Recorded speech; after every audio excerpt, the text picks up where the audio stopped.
इसमें देखें हम क्लास 11 की बायोलॉजी का चैप्टर 16 डाइजेशन एंड एब्जॉर्प्शन एक शॉर्ट में देखेंगे सारा चैप्टर। रिवीजन टाइप कर लेंगे। डाइजेशन है क्या? The process of conversion of complex food substance into simple form, simple absorbable form. मतलब जो भी फूड हम खा रहे हैं उसे इतना ब्रेक डाउन करना है कि उसे हम एब्जॉर्ब कर सकें। डाइजेशन में ये होता है। हम क्या खा रहे हैं फूड में, कोई भी फूड हो उसमें होगा carbohydrate, protein, fat, vitamin and minerals. ठीक है। एलिमेंट्री कैनाल फूड डाइजेस्ट करने में कौन रोल प्ले करता है? Alimentary canal. एलिमेंट्री कैनाल में क्या है? पहले माउथ, बक्कल कैविटी जिसमें सब कुछ है, ये जीभ है, सब कुछ है। फिर फेरिंग्स है, ईसोफेगस है, स्टमक है, स्मॉल इंटेस्टाइन। स्मॉल इंटेस्टाइन के 3 पार्ट हैं, ड्यूडेनम, जिजनम, इलियम। फिर large intestine, colon and rectum, and then anus. Alimentary canal mouth led to oral cavity में है टीथ एंड टंग। ठीक है। ह्यूमन टीथ 2 टाइप के हैं, थिकोडोंट एंड डाइफायोडोंट। थिकोडोंट किसे कहते हैं, क्वेश्चन पूछा जाता है जब हमारे टूथ एम्बेडेड है in socket of jaw bone, jaw bone में फिक्स है दांत। तो इस तरह के जो सिस्टम है, अटैचमेंट है, उसे कहते हैं थिकोडोंट। डाइफायोडोंट मतलब दांत हमारे 2 बार आते हैं, एक बार दूध के दांत आते हैं मिल्क टीथ, और दूसरे परमानेंट टीथ। मिल्क टीथ जो है उन्हें कहते हैं डेसिडुअस टीथ, जो कि हैं 20, और परमानेंट टीथ है 32। 4 तरह के दांत हैं हमारे, जो परमानेंट टीथ हैं वो 4 तरह के होते हैं, incisor, canine, premolar and molar. ठीक है। Incisor, canine, premolar and molar. Dental formula है 2 1 2 3 2 1 2 3। मतलब 2 1 2 3 पेयर ऊपर के जबड़े में, 2 1 2 3 पेयर नीचे के जबड़े में। तो 2 आगे के जो 2 पेयर हैं, मतलब 2 पेयर मतलब 4 दांत हो गए इंसाइजर। फिर उसके पीछे एक दांत कैनाइन, उसके पीछे 2 दांत प्रीमोलर, फिर 3 दांत दोनों साइड मोलर। तो ऊपर के जबड़े में 16 दांत, नीचे के जबड़े में 16 दांत, हो गए 32। ये डेंटल फार्मूला है 2 1 2 3 2 1 2 3। जो हमारे दांत की जो सरफेस है उसे वो बनी होती है इनेमल की, जो काफ़ी टफ है, जल्दी टूटती नहीं है। पर जब अगर कोई कीड़ा लग जाए, उसे ऊपर की लेयर को खा जाए, तो नीचे तक कीड़ा अच्छे से पहुंच जाता है। तो ये क्वेश्चन पूछा जाता है कि सारे क्वेश्चन इसमें तो इंपॉर्टेंट है। जो टूथ की जो हार्ड सरफेस है वो बनी होती है किसकी? इनेमल की। थिकोडोंट, डाइफोइडोंट समझ में आ गया। थिकोडोंट मतलब जो टूथ है हमारे वो फिक्स है जा बोन में। डाइफोइडोंट मतलब 2 बार दांत आते हैं। डेंटल फार्मूला ह्यूमन बींग का 2 1 2 3 अपॉन 2 1 2 3, मतलब ऊपर के जबड़े में इतने, नीचे के जबड़े में इतने हैं। 4 टाइप के दांत हैं, incisor, canine, premolar and molar. Front के 4, 2 1 2 3 मतलब 2 पेयर आगे के इंसाइजर, फिर उसके पीछे 1 पेयर कैनाइन, उसके पीछे 2 पेयर प्रीमोलर, उसके पीछे 3 पेयर मोलर, दोनों साइड। फ्रंट से शुरू करो। फ्रंट के 4 दांत इंसाइजर, फिर एक एक बार से चले जाओ दोनों साइड में। टंग क्या है? टंग फ्रीली मूवेबल मस्कुलर ऑर्गन है। फ्रीली मूवेबल मस्कुलर ऑर्गन है। फ्रीली मूव है, बस पीछे से अटैच है। किससे? फ्रेन्यूलम से। अपर सरफेस जो टंग की है उस पर प्रोजेक्शन जिसे कहते हैं पेपिली। टंग के ऊपर 4 टाइप की पेपिली हैं, filiform, fusiform, fungiform, circumvallate and foliate. Filiform, fungiform, circumvallate and foliate papillae. क्या कहाँ पर है? ये टंग के ऊपर है। ओरल कैविटी से फिर फूड कहाँ जाएगा? फेरिंग्स। फेरिंग्स से होता हो जाएगा। फेरिंग्स एक ऐसा कॉमन पैसेज है जिसमें फूड और एयर दोनों जा रहे हैं। मतलब फूड जा रहा है ईसोफेगस में, एयर जा रही है ट्रैकिया में। तो oesophagus and trachea open into pharynx. Pharynx common passage है दोनों के लिए। क्वेश्चन पूछा जाता है कॉमन पैसेज कौन सा है, वो है फेरिंग्स। फेरिंग्स एक कार्टिलेजिनस फ्लैप है, called epiglottis, prevent the entry of food into glottis opening into the windpipe during swallowing। मतलब एपिग्लोटिस जो बंद कर देता है ना फेरिंग्स, फेरिंग्स के थ्रू फूड जा रहा है, एयर भी जा रही है, तो एक रास्ता बंद करना पड़ेगा, वो एपिग्लोटिस उस रास्ते को बंद करता है। ईसोफेगस फूड गया फिर माउथ से ईसोफेगस में। ठीक है। ईसोफेगस एक पाइप है जो माउथ को जोड़ता है स्टमक से, माउथ से लेके स्टमक तक फूड ले जाने का काम करता है ईसोफेगस। तो एक ईसोफेगस लंबा पाइप है, क्योंकि स्टमक तो डायफ्राम के नीचे है, मतलब पूरा जो लंग्स वाला पोर्शन है उससे ईसोफेगस उसे फूड को लेके जा रहा है। तो ईसोफेगस एक थिन लॉन्ग ट्यूब है जो कि फूड को ले जाती है स्टमक तक। ईसोफेगस में फूड को आगे बढ़ाने के लिए एक प्रोसेस होता है, उसे कहते हैं पेरिस्टाल्सिस। ये याद रखना है, पेरिस्टाल्सिस कहाँ हो रहा है? मेनली ईसोफेगस में तो ज़रूर हो रहा है, जिससे फूड आगे फ्लो कर रहा है। स्टमक के 4 पार्ट हैं, cardiac, fundic, body and pyloric. Cardiac, fundic, body and pyloric. Gastro-oesophageal मतलब इसोफेगस की ओपनिंग होती है स्टमक में, उसे कहते हैं गैस्ट्रोइसोफेगल। और जब स्टमक से फूड आगे जाता है ड्यूडेनम में, मतलब इस स्मॉल इंटेस्टाइन में, वो होती है थ्रू पाइलोरिक स्फिंक्टर, मतलब ये गेट टाइप के मान लो जो ओपन होते हैं। स्मॉल इंटेस्टाइन के 3 पार्ट है, ड्यूडेनम, जिजनम, इलियम। ड्यूडेनम सी शेप का है, जिजनम लॉन्ग है और इलियम हाईली कोइल्ड है। इलियम में मेनली फूड का एब्जॉर्प्शन होता है।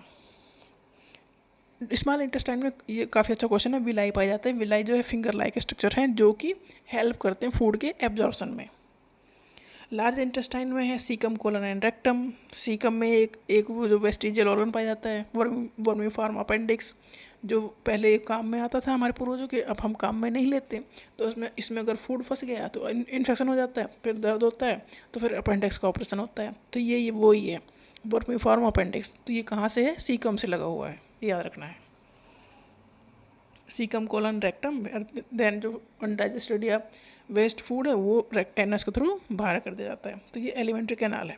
इसमें डाइजेस्टिव ग्लैंड कौन कौन से? स्लेवरी ग्लैंड है, सलाइवा सेक्रेट हो रहा है 3 पेयर ग्लैंड से, पैरोटिड, सब मैक्सिलरी एंड सबलिंगुअल। सब मैक्सिलरी जो ग्लैंड है वो लोअर जा में है, सबलिंगुअल मतलब बिलो द टंग है। तो ये क्या करते हैं? सलाइवा सेक्रेट करते हैं डेफिनेटली। वो क्या करेंगे? लीवर है, लीवर लार्जेस्ट ग्लैंड है हमारी बॉडी की, वेट एक 1.2 to 1.5 kg है एडल्ट ह्यूमन में। ये लोकेटेड कहाँ है? Just below the diaphragm. Diaphragm वो पोर्शन है जो लंग्स उसके ऊपर है और स्टमक इसके नीचे है, मतलब सारे ऑर्गन नीचे हैं इसके। लीवर भी इसके नीचे ही है। लीवर बाइल को सिक्रेट करता है और बाइल हेल्प करता है किसके? फैट के डाइजेशन में। बाइल सिक्रेट करता है और बाइल को स्टोर कर देता है कहाँ? गॉल ब्लैडर में। और बाइल हेल्प क्या करता है? मीडिया को बनाता है एल्कलाइन। इंटेस्टाइन में चाहिए एल्कलाइन मीडियम, तो बाइल से एल्कलाइन मीडियम बनाता है। बाइल किस चीज़ में हेल्प करता है? All help in the storage of vitamin A, D and also for the absorption of fat soluble vitamin.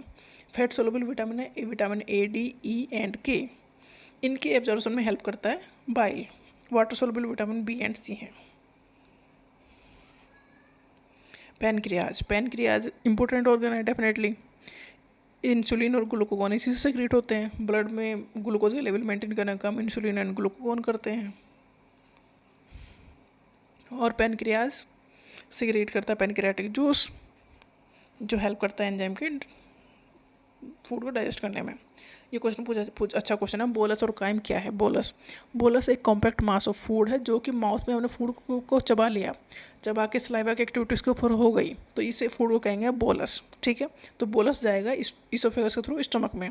ठीक है, फूड जो माउथ में है वो कहते हैं बोलस। फूड जो स्टमक में है डाइजेशन के बाद उसे कहेंगे chyme. Chyme is the semi fluid mixture of partially digested food and gastric juice in stomach. Stomach में फूड के ऊपर जो एक्टिविटी होनी थी हो चुकी, अब वो बन गया काइम। फूड तो रहा ही नहीं ना, हमने खा लिया तो फिर तो वो फूड रहा ही नहीं ना। माउथ में बोलस बन गया, स्टमक में काइम बन गया और स्मॉल इंटेस्टाइन में काइल बन जाता है, CHYLE। ये पूछा जाता है काइम कहाँ है, काइल कहाँ है, किसे कहते हैं काइम? तो काइम जो सेमी फ्लूइड मिक्सचर है, पार्शियली डाइजेस्टेड फूड है स्टमक में जो है, मतलब स्टमक में जो फूड डाइजेस्ट हो चुका वो है chyme. Pharynx and larynx. Pharynx common passage है एयर एंड फूड के लिए। फेरिंग्स एक मस्कुलर ट्यूब है जो कनेक्ट करता है नेसल और ओरल कैविटी को, मतलब इसोफेगस से लेरिंग्स को। लेरिंग्स तो वॉइस बॉक्स है। तो फेरिंग्स सर्व करता है common pathway for the air and food दोनों के लिए। फेरिंग्स 3 टाइप के हैं, nasopharynx, oropharynx and laryngopharynx. Nasopharynx behind the nose है, ओरोफेरिंग्स बिहाइंड द माउथ है, लैरिंगोफेरिंग्स कनेक्ट करते हैं लैरिंग्स एंड इसोफेगस। लैरिंग्स क्या है? वॉइस बॉक्स, याद रखना है। लैरिंग्स वॉइस बॉक्स है और फेरिंग्स कॉमन पैसेज है for the food and air, common passage का काम करता है। Digestion of food buccal cavity में परफॉर्म करता है 2 मेजर फंक्शन, जैसे कि फूड को मेस्टिकेट करना है, मतलब उसे चबाना है, और उसको स्वॉलोइंग में हेल्प करता है। टीथ और टंग विद द मिक्सिंग फूड होते हैं टीथ और टंग की वजह से, जिससे उसमें सलाइवा अच्छे से मिक्स हो जाए और फूड अच्छे से आगे बढ़े। म्यूकस इन सलाइवा हेल्प करता है lubricating and adhering the masticated food particle in the bolus. Bolus वो फूड है, पेरिस्टाल्सिस के थ्रू फूड अंदर जाता है। Food in stomach. स्टमक में गैस्ट्रिक ग्लैंड है जो सिक्रेट करते हैं म्यूकस नेक सेल सिक्रीट करते हैं म्यूकस को, पेप्टिक सेल या चीफ सेल सिक्रीट करते हैं प्रो एंजाइम पेप्सिनोजन को, और पैराइटल सेल या ऑक्जेंटिक सेल सिक्रीट करते हैं एचसीएल एंड इंट्रिंसिक फैक्टर को। देखो एचसीएल चाहिए स्टमक में बढ़ना है एसिडिक इन्वायरमेंट, और एचसीएल अंदर ही स्टमक में बन रहा है। कौन सेल सिक्रीट कर रही है? पैराइटल या ऑक्जेंटिक सेल एचसीएल को सिक्रीट कर रही है स्टमक में। एचसीएल मतलब हाइड्रोक्लोरिक एसिड, और ये हेल्प करता है फूड के डाइजेशन में, क्योंकि ये बनाता है एसिडिक इन्वायरमेंट जो रिक्वायर्ड है इनएक्टिव एंजाइम को एक्टिव करने के लिए। Intrinsic factor essential for the absorption of vitamin B12। Food stomach में लगभग 4 से 5 घंटे के लिए रहता है, इस फूड को कहेंगे काइम। तो इसमें जब फूड जब स्टमक में है ना, तो प्रो एंजाइम जो पेप्सिनोजन है वो कन्वर्ट होता है पेप्सिन में, तो ये सारे काम उसमें होते हैं। फिर पेप्सिन एक्ट करता है प्रोटीन के ऊपर और प्रोटीन को डाइजेस्ट करता है। म्यूकस एंड बाइकार्बोनेट प्रेजेंट है in the gastric juice, play an important role in the lubrication and protection of the. देखो स्टमक में सिक्रेट हो रहा है HCl, और HCl तो किसी को फाड़ के बाहर निकल जाए, तो वो स्टमक को क्यों नहीं फाड़ पाता? क्योंकि स्टमक में म्यूकस भी सिक्रेट हो रहा है लाइनिंग को बचाने के लिए। देखो HCl फूड एक जो स्टमक है एक बैग लाइक स्ट्रक्चर है, बैग मान लो, तो बीच में HCl सिक्रेट होके आ गया, तो लाइनिंग को बचाने के लिए वहाँ पर म्यूकस सिक्रेट हो रहा है। HCl क्या कर रहा है? एसिडिक इन्वायरमेंट प्रोवाइड कर रहा है जिससे कि इनएक्टिव एंजाइम एक्टिव हो जाए।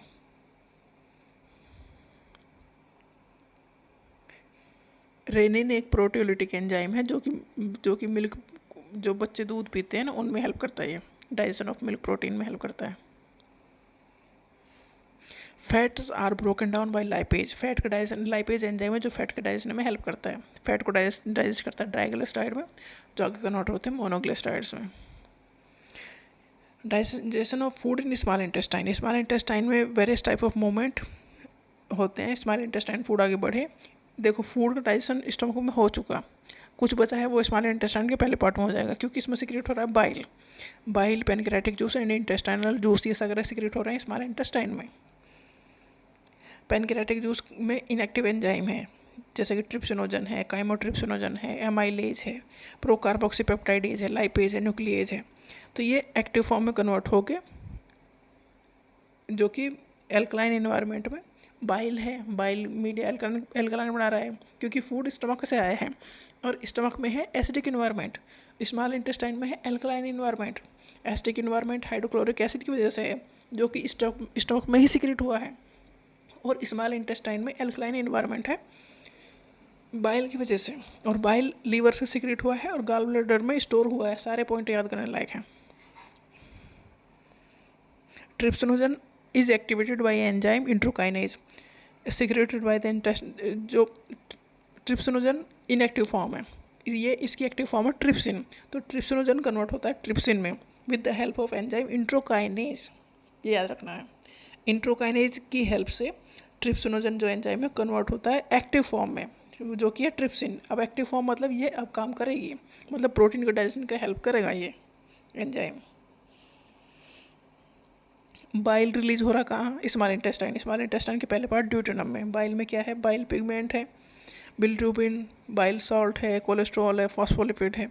बाइल हेल्प करता है फैट के डाइजेशन में, ये इमल्सिफिकेशन ऑफ फैट करता है, मतलब फैट को छोटे छोटे पार्ट में तोड़ देता है जिससे कि फैट एब्जॉर्ब हो सके। तो बाइल हेल्प करता है फैट के डाइजेशन में।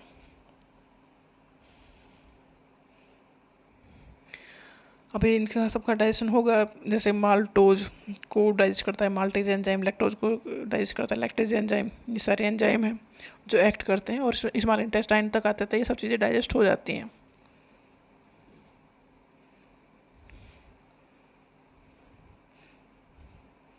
जो अनडाइजेस्टेड फूड है, जो बेकार चीज़ें बची हैं, फिर वो बाहर निकाल दी जाती हैं। लार्ज इंटेस्टाइन में कुछ नहीं होता काम, मेनली काम होता है जो अगर कुछ वाटर बच गया है उसे रीअब्जॉर्ब कर लेना है और चीज़ें बाहर निकाल देनी है।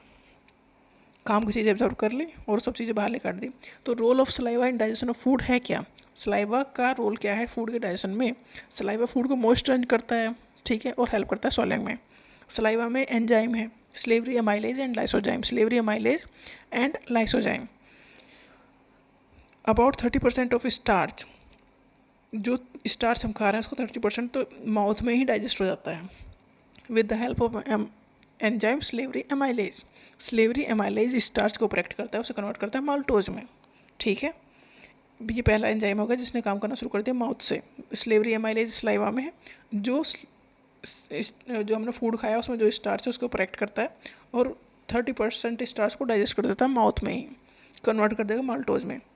और लाइसोजाइम जो एंजाइम है वो हेल्प करता है माउथ में जो ओरल हेल्थ को मेंटेन करने में, मतलब जो बैक्टीरिया खराब चीज़ें आ गई हैं उन्हें मारने में लाइसोजाइम हेल्प करता है। ये बैक्टीरिया की ग्रोथ को कंट्रोल करेगा, मतलब ख़त्म करेगा। तो स्लेवरी एमाइलेज ने क्या किया, स्टार्च का डाइजेशन शुरू कर दिया माउथ से। लाइसोजाइम ने क्या किया, बैक्टीरिया की ग्रोथ को ख़त्म कर दिया, मतलब माउथ में गंदगी नहीं होनी चाहिए, तो लाइसोजाइम ने ये काम किया। तो ये दोनों एंजाइम किस में है, स्लाइवा में, स्लेवरी एमाइलेज और लाइसोजाइम। स्लेवरी एमाइलेज और lysozyme.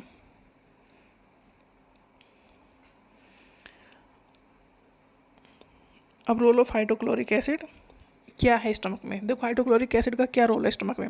Hydrochloric acid in stomach में जो बनाता है एसिडिक इन्वायरमेंट बनाता है। और एसिडिक इन्वायरमेंट क्यों चाहिए, क्योंकि इनएक्टिव एंजाइम है पेप्सिनोजन, उसे कन्वर्ट करना है एक्टिव फॉर्म में पेप्सिन में, तो उसके लिए एसिडिक इन्वायरमेंट चाहिए। तो एसिडिक इन्वायरमेंट फिर बनाया जाता है, हाइड्रोक्लोरिक एसिड सिक्रेट होता है स्टमक में।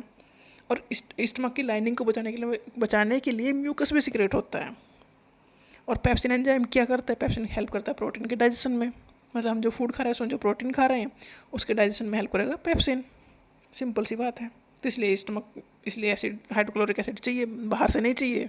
बाहर से मत लेना, नहीं तो गला ख़त्म, तुम भी ख़त्म। अंदर ही बनना है, स्टमक खुद बनाता है HCl, हाइड्रोक्लोरिक एसिड खुद बनाता है। जो HCl है वो एसिडिक इन्वायरमेंट बनाता है। एसिडिक इन्वायरमेंट इनएक्टिव एंजाइम को एक्टिव करता है। किस एंजाइम को, पेप्सिनोजन को कन्वर्ट करता है पेप्सिन में। और पेप्सिन हेल्प करता है किसमें, प्रोटीन के डाइजेशन में।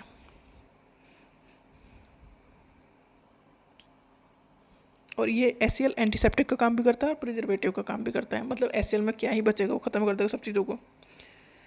एब्जॉर्प्शन ऑफ डाइजेस्टेड फूड, जो डाइजेस्ट फूड कर लिया है उसे एब्जॉर्ब करना है। कुछ चीज़ें सिंपल डिफ्यूजन से एब्जॉर्ब हो जाएंगी, कुछ के लिए फैसिलिटेट ट्रांसपोर्ट होगा, कुछ ऑस्मोटिक ग्रेडियंट के थ्रू एब्जॉर्ब हो जाएंगे। जैसे कि मोनोसेक्राइड, जैसे ग्लूकोज है या फिर अमीनो एसिड या कुछ इलेक्ट्रोलाइट या क्लोराइड आयन, ये सिंपल डिफ्यूजन से मूव कर जाएंगे एलिमेंट्री कैनाल से ब्लड में। सिंपल डिफ्यूजन मतलब जहाँ ज़्यादा अमाउंट है वहाँ से कम की तरफ चले जाएंगे अपने आप, तो डेफिनेटली एलिमेंट्री कैनाल से जाएंगे ब्लड में। कुछ जो सब्सटेंस है जैसे कि glucose, amino acid are absorb with the help of carrier protein, इसे कहते हैं फैसिलिटेटेड ट्रांसपोर्ट। देखो इंटेस्टाइन में चीज़ें बाहर तो ब्लड में पहुँचानी है, अब जो सीधे जा रही थी वो तो ले ली, अब कुछ है जो नहीं जा रही हैं तो उन्हें पकड़ के लाया जाएगा। तो कैरियर प्रोटीन इन चीज़ों को पकड़ के लेके आएंगे ब्लड में, क्योंकि जो भी फूड हमने खाया है एलिमेंट्री कैनाल में डाइजेस्ट हो चुका, अब मेन पर्पज बचा है उसे वापस ब्लड में लेके आना है। मतलब न्यूट्रिएंट तो ब्लड में ही जाने हैं ना, बाहर थोड़ी निकालने हैं। तो कुछ चीज़ तो अपने आप चली आ जाएंगी, ठीक है, कुछ को पकड़ के लेके आया जाएगा। तो ये जो कैरियर प्रोटीन है कुछ को पकड़ के लेके आते हैं, उन्हें कहते, तो उस प्रोसेस कहते हैं फैसिलिटेटेड ट्रांसपोर्ट। कुछ आती हैं through osmotic gradient, transport of water depend on the osmotic gradient, मतलब वाटर तो अपना पाई जाएगा। Active transport occurs against the concentration gradient and hence require energy. Active transport करना पड़ता है, मतलब कुछ चीज़ें जहाँ कम है वहाँ से ज़्यादा की तरफ जा रही हैं तो अपने आप तो आएंगे नहीं, तो एक्टिव ट्रांसपोर्ट के थ्रू भी लेके आया जाएगा, मतलब ज़बरदस्ती लेके आया जाएगा। Fatty acids and glycerol being insoluble can not be absorb into the blood. Fatty acids ऐसे ही तो ब्लड में डिजोल्व नहीं होंगे, तो इन्हें मिसली के फॉर्म में कन्वर्ट करके छोटे छोटे पार्ट में कन्वर्ट करके वापस लेके आया जाएगा ब्लड में, जिससे वो पहुँचेंगे फिर सेल में और सेल में फिर एनर्जी का काम करेंगे। Absorption of different part, absorption in different part of digestive system, जैसे माउथ है, mucosa of mouth and lower side of the tongue, कुछ चीज़ें एब्जॉर्ब हो जाती हैं, हम जीभ के नीचे कुछ चीज़ें रखते हैं तो एब्जॉर्ब हो जाएंगी। तो कुछ दवाई ऐसी भी दी जाती है जो टंग के नीचे रखो और एब्जॉर्ब हो जाती हैं। कुछ चीज़ें स्टमक में एब्जॉर्ब हो जाएंगी, जैसे कि वाटर है, अल्कोहल है, मेन है अल्कोहल, शुगर है, ये स्टमक से ही एब्जॉर्ब हो जाना शुरू हो जाते हैं।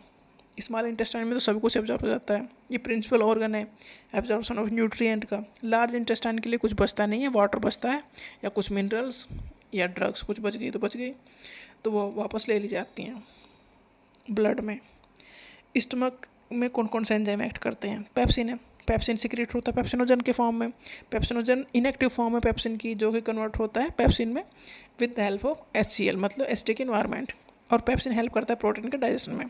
रेनिन है, रेनिन भी प्रोटीन के डाइजेशन में हेल्प करता है, मिल्क प्रोटीन के डाइजेशन में हेल्प करता है, बच्चे जब छोटे होते हैं तो ये एंजाइम एक्टिव होता है। लाइपेज है, लाइपेज एक्ट करेगा फैट के ऊपर और फैट को चेंज करेगा फैटी एसिड एंड ग्लिसरॉल में। स्मॉल इंटेस्टाइन में कौन कौन से एंजाइम है? सिक्रेटिन, सिक्रेटिन स्टिमुलेट करता है flow of pancreatic juice and control करता है पैनक्रियाटिक जूस के कितना सिक्रेट करना है। कोलिसिस्टोकाइनिन कंट्रोल करता है amount of enzyme in pancreatic juice, कितनी अमाउंट में सिक्रेट को करने हैं।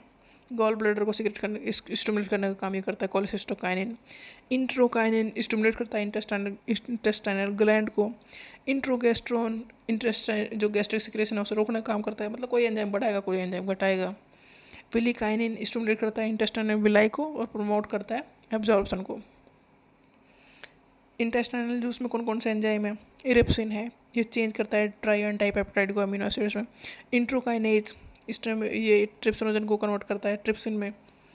माल्टेज, सुक्रेज, ये सारे जो एज वाले हैं ये सब एंजाइम होते हैं।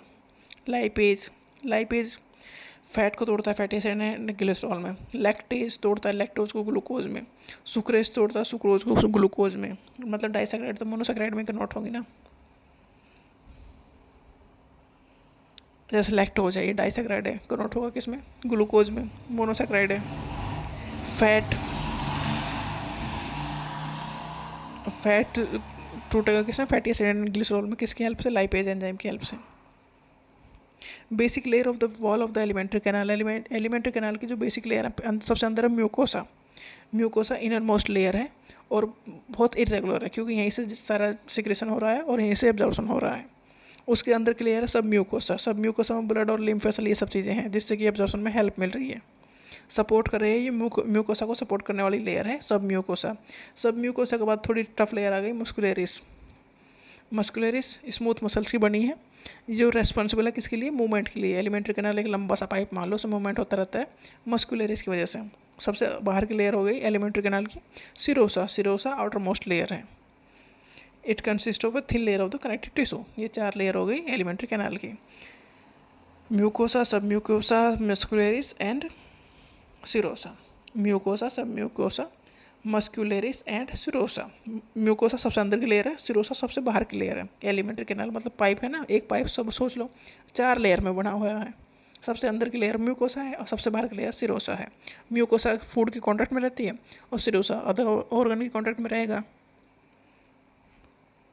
विलाई प्रेजेंट है इंटेस्टाइन में, स्टमक में क्यों प्रेजेंट नहीं है? क्योंकि इंटेस्टाइन में फूड का एब्जॉर्प्शन होता है तो विलाई वहीं पर प्रेजेंट है और स्टमक में फूड का मेनली कोई एब्जॉर्प्शन ऐसा होता नहीं है और स्टमक में एसिड का सिक्रेशन भी है तो एसिड तो विलाई को ख़त्म कर देगा। विलाई मतलब फूड के एब्जॉर्प्शन में हेल्प करता है, तो काफ़ी पतला चीज़ हो गई है इसलिए नहीं प्रेजेंट है स्टमक में, क्योंकि स्टमक में एसिड है और रिक्वायरमेंट भी नहीं है। और विलाई का काम है फूड के एब्जॉर्प्शन में और फूड का एब्जॉर्प्शन तो मेनली स्मॉल इंटेस्टाइन में ही होता है, तो विलाई प्रेजेंट है स्मॉल इंटेस्टाइन में। विलाई है क्या? फिंगर लाइक प्रोजेक्शन है जो फूड के एब्जॉर्प्शन में हेल्प करता है। How does pepsinogen change into active form? Pepsinogen inactive form है पेप्सिन की, ये एसिडिक इन्वायरमेंट में कन्वर्ट हो जाता है पेप्सिन में। एसिडिक इन्वायरमेंट जो ट्रिगर करता है पेप्सिनोजन को तोड़ने में, रिमूव करता है इसका पेप्टाइड फ्रेगमेंट और एक्सपोज करता है इसकी एक्टिव साइट को। Active site it's structural change हो गया इसमें। एसिडिक इन्वायरमेंट में पेप्सिनोजन में होता क्या है, इसकी जो पेप्टाइड फ्रेगमेंट है वो टूट जाता है और एक्टिव साइट एक्सपोज हो जाती है, फिर ये काम करना शुरू कर देता है और जो कुछ एंजाइम बन गया फिर वो ऑटो मोड पे चला गया, फिर वो बनाना शुरू कर देता है, इनएक्टिव को एक्टिव में कन्वर्ट करना शुरू कर देता है। पेप्सिनोजन HCl और पेप्सिन की प्रेजेंस से अब खुद फिर पेप्सिनोजन को तोड़ना शुरू कर देगा पेप्सिन। इस प्रोसेस को कह देंगे ऑटो कैटालिसिस। मतलब पेप्सिन बन गया तो पेप्सिन अब खुद पेप्सिनोजन को तोड़ना शुरू कर देगा कि पेप्सिन में कन्वर्ट करो, फिर ये प्रोटीन के ऊपर एक्ट करेगा और प्रोटीन को डाइजेस्ट करेगा। पैनक्रियाटिक जूस का क्या रोल है डाइजेशन ऑफ प्रोटीन में? पैनक्रियाटिक जूस में है इनएक्टिव फॉर्म ऑफ एंजाइम जो कन्वर्ट होंगे एक्टिव फॉर्म में और हेल्प करेंगे प्रोटीन के डाइजेशन में। जैसे कि ट्रिप्सिन है, ये काइमोट्रिप्सिन से बना है ट्रिप्सिन। काइमोट्रिप्सिन इनएक्टिव फॉर्म है, ट्रिप्सिन एक्टिव फॉर्म है। इसने प्रोटीन को ब्रेक किया, पेप्टाइड में कन्वर्ट कर दिया। पेप्टाइड्स को कार्बोक्सीपेप्टाइडेज ने अमीनो एसिड में तोड़ दिया। अमीनो एसिड एब्जॉर्ब हो जाएंगे ब्लड के थ्रू, सेल तक पहुंच जाएंगे। बाइल हेल्प कैसे करता है डाइजेशन ऑफ फैट में? बाइल का एसेंशियल रोल है in the digestion of fat, क्योंकि ये बाइल हेल्प करता है उसे तोड़ने में। बाइल कंटेन बाइल सॉल्ट, जिसके दोनों एंड है, हाइड्रोफिलिक भी है एंड हाइड्रोफोबिक भी है। This property of bile salt allow करता है लार्ज फैट ग्लोब्यूल को एंड ब्रेक डाउन करता है स्मॉलर ड्रॉपलेट में। इस प्रोसेस को कहते हैं इमल्सिफिकेशन, मतलब जो लार्ज फैट ग्लोब्यूल है उन्हें स्मॉल फ्रेगमेंट में तोड़ देता है बाइल, जिससे उसका एब्जॉर्प्शन ईजी हो जाता है। इसने क्या किया, सरफेस एरिया बढ़ा दिया फैट का, तो डाइजेस्टिव एंजाइम इसके ऊपर अच्छे से एक्ट कर सकेंगे। मतलब फैट को जो बड़ा पार्ट है उसे छोटे छोटे पार्ट में तोड़ने का काम करता है बाइल। इस प्रोसेस को कहते हैं इमल्सिफिकेशन ऑफ फैट। इसमें हुआ क्या है, सरफेस एरिया बढ़ गया है जिससे उसके ऊपर एंजाइम एक्ट कर सकें और उसे डाइजेस्ट कर सकें। किसे? फैट को। जो इमल्सिफाइड फैट है वो easier for the action of pancreatic lipase उसके ऊपर एक्ट करेगा और उसे कन्वर्ट कर देगा फैटी एसिड एंड मोनोग्लिसराइड्स में। और फैटी एसिड और मोनोग्लिसराइड इजीली एब्जॉर्ब कर ले जाएंगे थ्रू इंटेस्टाइनल वॉल। अब डिसऑर्डर कौन कौन से हैं डाइजेस्टिव सिस्टम के? जॉइंटिस है। जॉइंटिस होता क्या है? जॉइंटिस मतलब जो ब्लड में बिलिरुबिन का अमाउंट बढ़ जाए। बिलिरुबिन आया कहाँ से है? आरबीसी जो ख़त्म हो रही हैं, ब्रेक डाउन हो रही हैं, उससे बिलिरुबिन बन रहा है। ठीक है, वो बिलिरुबिन अगर ब्लड में आ रहा है तो ब्लड में पीलापन आ रहा है, क्योंकि बिलिरुबिन एक येलो पिगमेंट है जो आरबीसी के ब्रेकडाउन से बना है। तो लीवर अगर अच्छे से काम कर रहा है तो उस बिलिरुबिन को पकड़ लेगा और बाइल में भेज देगा। ठीक है, बट अगर लीवर अच्छे से काम नहीं कर रहा है तो बिलिरुबिन ब्लड में रह जाएगा, और ब्लड में रह जाएगा बिलिरुबिन जो कि येलो पिगमेंट है, तो ब्लड भी जहाँ पर दिखाई देगा वहाँ पर येलो येलो हमारी स्किन दिखाई देगी। तो ये है जॉइंटिस। जॉइंटिस एक मेडिकल कंडीशन है जिसमें स्किन हमारी येलो टाइप की हो जाती है और जो आँखें वो भी येलो टाइप हो जाती हैं, क्योंकि बिलिरुबिन हमारे ब्लड में बढ़ रहा है। और बिलिरुबिन क्यों बढ़ता है? क्योंकि हमारा लीवर अच्छे से काम नहीं करता, इसलिए बढ़ता है। अगर लीवर अच्छे से काम कर रहा है तो उस बिलिरुबिन को वो ब्लड से ले लेगा और गॉल ब्लैडर में भेज देगा बाइल के साथ। ठीक है, अगर लीवर काम नहीं करे तो जॉन्डिस हो जाएगा। इनडाइजेशन क्या है? इनडाइजेशन वो कंडीशन है जो फूड अच्छे से डाइजेस्ट नहीं हो रहा है। इसकी वजह कुछ भी हो सकते हैं कि एंजाइम अच्छे से सिक्रीट नहीं हो रहे हैं, या एंजाइटी बहुत ज़्यादा है, या फूड पॉइजनिंग हो गई है, या हद से ज़्यादा खा लिया, ओवर ईटिंग हो गई है। डायरिया क्या है? डायरिया एक एबनॉर्मल फ्रीक्वेंसी है बाउल मूवमेंट की, जिससे कि फूड हल्का फुल्का डाइजेस्ट हुआ और बाहर आ गया, मतलब एब्जॉर्ब नहीं हो रहा है। कॉन्स्टिपेशन वो सिचुएशन है जिसमें फूड जो हमने खाया पिया है वो डाइजेस्ट हो गया और बाहर नहीं, जो अनडाइजेस्टेड पार्ट है वो बाहर नहीं आ रहा है, क्योंकि हमने जो फाइबर डाइट है वो कम ली है, या वाटर का इंटेक कम है, जिसके साथ वो चीज़ जो ख़राब चीज़ें वो बाहर आ सकती हैं। तो इसके लिए रिक्वायरमेंट है कि फाइबर वाली डाइट होनी चाहिए और वाटर भी सफिशिएंट पीना चाहिए, या फिजिकल एक्टिविटीज़ इतनी नहीं कर पा रहे हो कि वो बाहर आ सके। तो कॉन्स्टिपेशन में जो अनडाइजेस्टेड फूड है वो बाहर नहीं आ रहा है, डायरिया में वो बिना ऑब्जर्व किए बाहर आ जा रहा है। दोनों अपोजिट सिचुएशन है। प्रोटीन एनर्जी माल न्यूट्रिशन वो ये ऐसी कमी है कि मतलब हमारी डाइट में फूड में प्रोटीन की कमी होना, जनरली ये बच्चों में होगा क्योंकि बच्चे दूध पी रहे हैं। जैसे 1 साल से लेके 1 साल तक के बच्चों में मैरिस्मस सिचुएशन है। मैरिस्मस मतलब जो बच्चे जनरली ये दूध पे डिपेंड है। अगर दूध उनका छूट जाए, मतलब मम्मी उन्हें फीड नहीं करा पा रही है किसी भी वजह से, तो मैरिस्मस उसमें हो सकता है, क्योंकि बच्चा कुछ और खाता नहीं है तो मैरिस्मस हो सकता है। और अगर 1 साल से बड़े बच्चे हैं 5 साल तक क्वासिरकोर हो सकता है, मतलब उसी का उसकी एक बड़ी फॉर्म होगी क्वासिरकोर। क्वासिरकोर भी प्रोटीन एनर्जी माल न्यूट्रिशन है, मतलब जो बच्चे अच्छे से खाना तो नहीं खा पा रहे हैं तो प्रोटीन की कमी हो गई और एनर्जी की भी कमी है, मतलब फूड की भी कमी है और बेसिकली प्रोटीन की कमी तो है ही है। तो प्रोटीन की कमी से होने वाली दो बीमारियाँ वो मैरिस्मस एंड क्वासिरकोर है, जो जनरली बच्चों में होती है। मैरिस्मस जनरली 1 साल तक के बच्चों में होता है और क्वासिरकोर जनरली 1 से लेकर 5 साल तक के बच्चों में होता है। मतलब प्रोटीन की कमी तो है ही है, क्योंकि उन्होंने दूध मम्मी का छोड़ दिया जल्दी, पहली रीज़न तो ये है। दूसरा ओवरऑल फूड की भी कमी है, अच्छे से ये फूड भी नहीं खा रहे हैं, तो ये दोनों सिचुएशन आ सकती हैं, जिससे कि ग्रोथ भी हैम्पर होगी और हाइट वाइट ये सब चीज़ें हैम्पर होंगी। तो ये है digestion and absorption in 30 minutes.